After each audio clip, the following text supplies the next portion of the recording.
I think I saw that your first gig was working for Hans Zimmer. True? Yeah.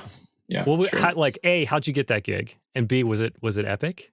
Yeah, so I graduated college and I live in New York, and I was a confused student, right? I was a double major in music and business, and I graduated, and there's opportunities to go work in finance and actually make money. And I'm like, I don't want to do that. I want to write music for a living. And so I moved back in with my parents, and I turned my old bathroom into the recording room, and I turned the bedroom into kind of like my little writing room, and I would sleep on the side. And I was working on my demo, and I was temping over at, I think it was NYU School of Dentistry during the days to actually make enough money to live. And I was a member of what was called the Film Music Job Wires, Film Music Network. I don't think it's around anymore. Maybe it is, but there used to be job wires that would go around.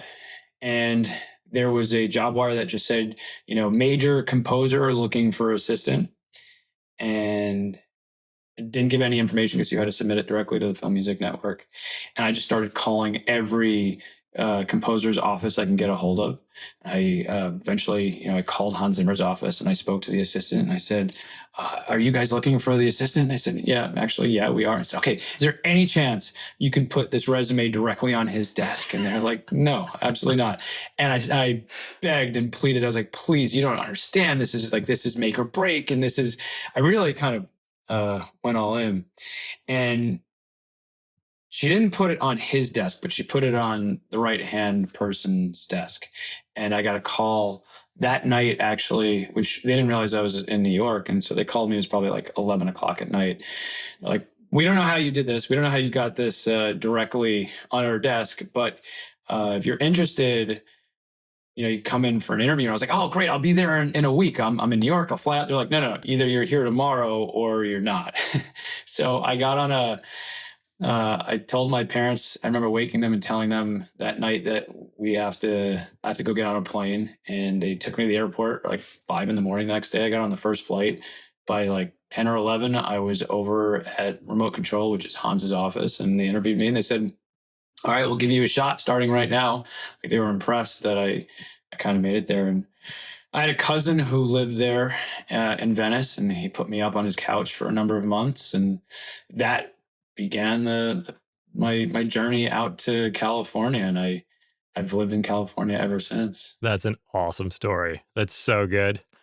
So good. I love that. I love that. Sometimes you know you gotta hustle a little bit to make it in this space. You gotta break through. You gotta have some grit. You gotta get in the rooms and take the meetings. And I mean, I've lied my way into a number of meetings with bigger people just to like be able to meet them and talk to them. And I realize now, looking back on that, it's a little ridiculous, but I also think it's what you had to do to break through. It was so hard to break through Yeah. Well, that you kind of have to.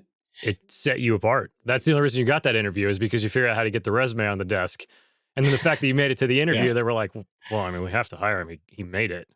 So, I mean, yeah, it just flew across the yeah, country. that's all. So this was like early 2000s, right?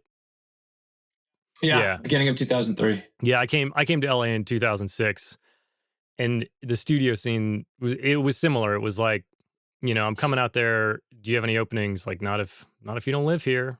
Come, call again when you live here. And okay, cool, we like you. Can you start at 4? Like that. I mean, that's how it was. I don't know if it's still like that, because luckily I'm not looking for a job in a studio anymore. But it was necessary to just be able to drop everything and make it happen. It's cool. Yeah, Yeah. I think it's still the same. And I don't know how many of the listeners here are active music makers and professional or just starting out, but the biggest challenge that you face is figuring out how to make a living while you're trying to build your career as a musician, right? I mean, that's the trick, right?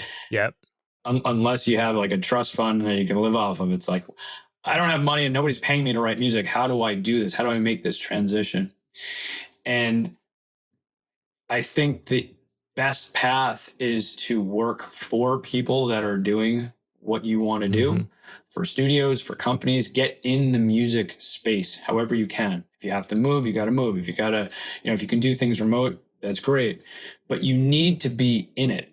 And as you're in it, you learn more and you meet people and you build that network and you build that community. And as that community grows, they find more and more success, and you're part of that. And so I can't stress enough how important it is to dive into the music industry in whatever way you can, whether it's apprenticeships, internships, assistant Yeah. roles, whatever it is that you can do, because that really helps you to get your foot in the door and actually make a living in the industry that you want, and often helps you to kind of, um, you know, make that path forward for you. Yeah, I couldn't agree more. I would tell a story to support that, but you nailed it. So, yeah, that's super important. It's like it goes back to the community that you were talking about. It's all there, and it's like as everybody goes through their career, they all want to keep working with the people that they're working with, and it's like this rising tide where everybody